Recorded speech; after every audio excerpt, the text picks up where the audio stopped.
एक दफ़ा एक जनाजे के साथ जाने का इत्तेफाक हुआ जी। हम जब पहुंचे जनाजगाह में तो वहाँ एक और जनाजा पहले तैयार था जी। और उसके साथ जो मौलाना आए हुए थे उन्होंने जनाजा पढ़ाने से पहले कहा कि जी मैं आपको इस तरीके से जनाजा पढ़ाऊँगा जी कि वो बुलंद आवाज़ में होगा, उसकी दुआएं जो है बुलंद आवाज़ में होंगी। ठीक, मतलब जैसे अहले हदीस पढ़ते हैं जी। तो सब ने उनके पीछे पढ़ लिया। उसके बाद दूसरा जनाजा जो तैयार था वो उसको आगे लाया गया। तो मैंने कहा कि जी अब आप एक जनाजा जो है आहिस्ता आवाज़ में भी पढ़ा दें जैसे दूसरे सुन्नी पढ़ते हैं। वो कहते जी नहीं, इसका जनाजा आप पढ़ाएं। मुझे मेरी तरफ उन्होंने इशारा कर दिया। मैंने उससे पहले कभी जनाजा नहीं पढ़ाया था। मैंने कहा ठीक है आ जाओ, मैं पढ़ा देता हूँ, पढ़ा दे, और मैंने पढ़ा दिया। तो इस तरीके से अब उन्होंने कितना जुर्म किया। अगर वो पढ़ा देते आहिस्ता तो अब ये तकरीबन पहले कुछ चूंचरा करते थे, अब तो सारे अहले हदीस मान चुके हैं, सिर्फ वो अब छोड़ते नहीं बेचारे शर्म के मारे। वरना वह दावा के मुफ्ती हैं मुबशर अहमद रब्बानी वो भी लिख चुके, सारे लिख चुके कि यार हुजूर का जो फरमान है ना कौली ज़ुबान से जो तरीका से है उसमें जब साफ कहा कि पहली तकबीर के बाद सूरह फातिहा पढ़ो सिर्रन फी नफ्सी, छुपा कर अपने दिल में। दरूद शरीफ कभी बुलंद नहीं पढ़ा गया, दुआएं नहीं पढ़ी गई, सिर्फ इब्न अब्बास ने एक मरतबा सूरह फातिहा पढ़ दी तो क्या असर हुआ, उसी वक्त लोगों ने हाथ पकड़ लिया कि ये आपने क्या किया, जनाजा तो ऊँची नहीं पढ़ा जाता। उन्होंने कहा मैंने सिर्फ बताने के लिए कि जाहिलों को पता चल जाए कि नमाज जनाजा में सूरह फातिहा पढ़ी जाती, वरना ना कोई पहले पढ़ता ना बाद में। ये कोई तरीका नहीं, खाम खा सुन्नत बना रहा ऐसा ही है। इसीलिए जो इनका मरकज़ है हरमैन वो भी इसी दिन के इमाम ऐसा पढ़, बिल्कुल सही हदीस यही थी। बाकी अगर वो जायज़ भी समझते थे ऊँची पढ़ना तो एक पढ़ लिया था, बाकी ये भी पढ़ देते। कई मौका पर कह देते भाई यार दोनों तरह दुरुस्त है, अगर दोनों तरह दुरुस्त है तो फिर आपने क्यों नहीं पढ़ाया आहिस्ता, वो भी पढ़ा देते। ज़िद्दी है, ज़िद्दी। मौलाना मैं सिर्फ जनाजे की दुआ के हवाले से दुआ के बारे जो में आपने बुलंद आवाज़ से का जिक्र किया कि एक जो अमूमन दुआ पढ़ी जाती है अल्लाहुम्मा अग़फ़िर लहू वरहमहू, तो मैंने एक जगह पे पढ़ा था कि जिन सहाबी ने वो रवायत की उन्होंने कहा कि मैंने हुज़ूर सल्लल्लाहु अलैहि वसल्लम को ये दुआ मांगते सुना और ख्वाहिश की कि ये मेरा जनाजा होता। तो उससे अहले हदीस उलमा ये अख़ज़ करते हैं कि हुज़ूर सल्लल्लाहु अलैहि वसल्लम ने बुलंद आवाज़ से दुआ की इसलिए उन्होंने सुना। यही एक रिवायत डॉक्टर साहब इन्होंने पकड़ी है। अब इसमें भी ये क्लियर वाज़ेह नहीं है कि वो आपने जनाजे में पढ़ी थी, ये कवर पर पढ़ी थी। इन अहले हदीसों के बहुत बड़े इमाम हैं मोहम्मद बिन इस्माइल यमानी, वो बुलूग़ुल मराम में कहते हैं यार इसमें कहाँ कि उसने जनाजे में सुनी, हुज़ूर कबर पर भी पढ़ते थे वहाँ सुन ली होगी। दूसरा अगर जनाजे में भी सुनी तो कई मरतबा ये फ़र्ज़ नमाज़ें जो है ना इनकी दुआओं का आता कि मैंने तशहुद में हुज़ूर से ही सुनी, कर दें शुरू फिर ऊँची आवाज़। वो कभी कभी इतनी ऊँची आवाज़ से आप कोई काम कर देते थे करीब का आदमी सुन लेता था जोश में आकर। ये जो है ना जहर से बतौर सुन्नत पढ़ी जर हमेशा तरीका कभी नहीं। दयानतदारी की बात करनी चाहिए। मैं अहले हदीस और दूसरा होने की कोई ज़रूरत नहीं, सही मसला देखना चाहिए।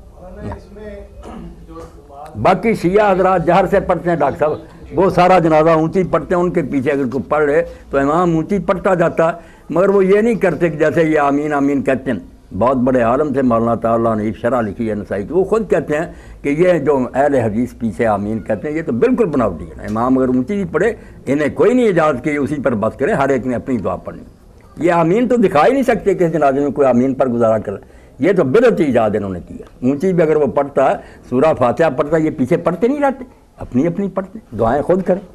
ये जाली बात है कि उसकी दुआ पर ही रह जाए।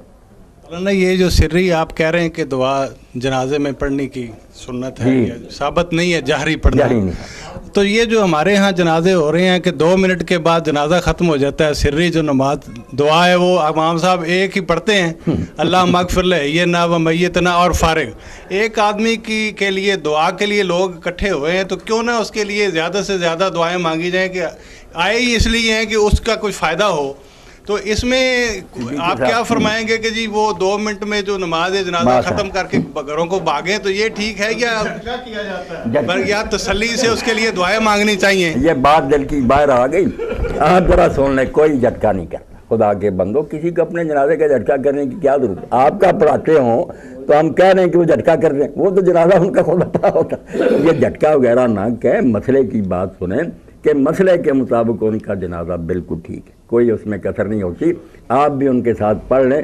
हरम शरीफ में कब वो पौना घंटा एक दुआ पढ़ते, रसूलुल्लाह ने भी एक जनाजे में दुआएं जमा नहीं की, एक दुआ कभी किसी जनाजे में कोई कभी, ये इकट्ठी जो है ये अपनी तरफ से बना लिया कि लोग गिर पड़ते हैं। कई बूढ़े कहते हैं यार कहाँ फंस गया ये मौलवी, जान ही नहीं छोड़ता।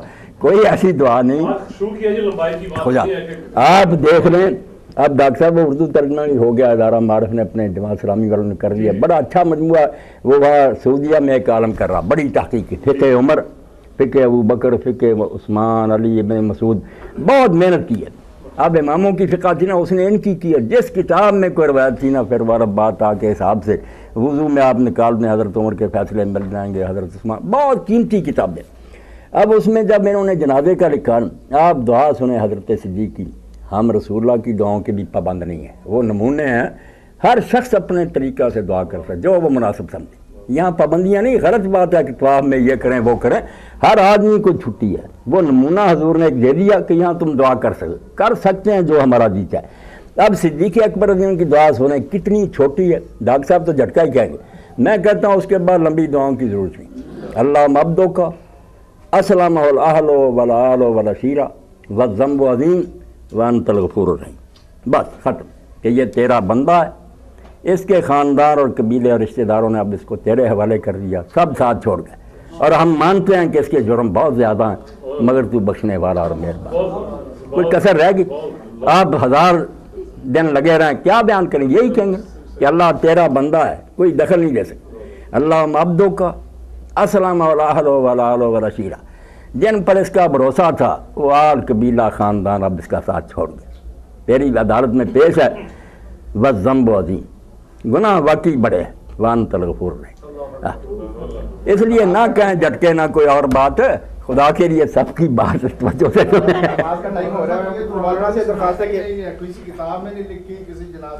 میں کہتا ہوں اس میں پڑھے نا فقہ ابو بکر اور فقہ عمر میں, وہ ساری جلدیں پہ. میری باتیں ہیں کہ خدا کے لیے ایک ہو, تم رسول اللہ کی بیٹے ہو, حضور کی بیویاں تمہاری مائیں, ہم سارا خاندان ایک. چھوڑو ان جنازگاہ میں 2 میتیں آ گئیں, مولانا نے کہا کہ جی کہ دونوں کا الگ الگ جنازہ پڑھایا ہے, یہ صحیح ہے یا غلط ہے؟ بیٹا کیسی غلط بات ہے. حضرت عمر رضی اللہ تعالیٰ عنہ کے گھر تھی حضرت علی رضی اللہ عنہ کی بیٹی, حضرت فاطمہ کے بطن سے, ام کلثوم اس کا نام تھا. اس سے ایک بچہ بھی پیدا ہوا, زید, ایک بچی بھی پیدا ہوئی. اب زید اور اس کی والدہ نا ایک ہی دن مرے. اللہ کا کرنا, یہ بھی نہیں پتہ چلا کہ ان میں سے پہلے کون فوت ہوا. اس سے کئی مسئلے حل ہوئے. ایک تو یہ ہوا کہ اگر 2 آدمی اس طرح مر جائیں کہ ان کی موت میں سے تقدم و تاخر کا تعین آ کے پہلے کون, وہ دونوں ایک دوسرے کے وارث نہیں ہوتے. 2 وراثت ملنی تھی نا, کیونکہ یہ نہیں طے ہوا کہ پہلے کون مرا, نہیں, اوروں سے وراثت ملے گی, یہ آپس میں وراثت نہیں لے گی. جنازے کے لیے بھی جب لایا گیا, حضرت حسین بھی تھے, حضرت حسن تھے, اور صحابہ سے, دونوں کا اکٹھا پڑا گیا. پڑا اس طرح گیا کہ امام کے آگے بچہ تھا, اس سے آگے قبلے کی طرف عورت تھی, اس طرح لائن میں رکھے گئے اور ساتھ ہی جنازہ پڑھایا گیا. اس لیے کیا ضرورت ہے الگ الگ پڑھنے کی, 1000 بھی ہو دعائیں کریں. اس جنازے میں تو مولانا بہت شدید بحث ہو گئی تھی. بحث پھر بے علمی سے ہوتی ہے.